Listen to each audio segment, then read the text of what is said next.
Hello అందరికీ. రోజు ఒక కష్టమైన టాస్క్. ఆ రోజు మెనూ డిసైడ్ చేసేదే. లంచ్‌కి ఏం చేద్దాం, డిన్నర్‌కి ఏం చేద్దామని. మీకు డిన్నర్‌కి ఏదైనా డిఫరెంట్‌గా చేయాలి కానీ చాలా ఫాస్ట్‌గా అయిపోవాలనుకుంటే ఈ రెసిపీ తప్పకుండా ట్రై చేయండి. మన దగ్గర పాస్తా ఉంటే చాలు. ఇంట్లో ఉన్న ఐటెమ్స్ పెట్టి మనం ఈ పాస్తా రెడీ చేసేయచ్చు. చాలా ఈజీ. ఈ రెసిపీకి నేను ఎల్బో పాస్తా వాడాను. దాన్ని బాయిల్ చేసి పెట్టుకునేసాను.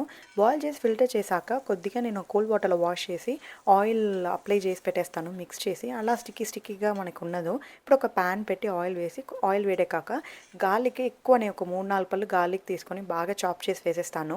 దాంట్లోనే ఆనియన్, టొమాటోస్ వేసి బాగా ఉడికాక నేను ఫ్రోజన్ వెజ్జీస్ వాడుతున్నాను.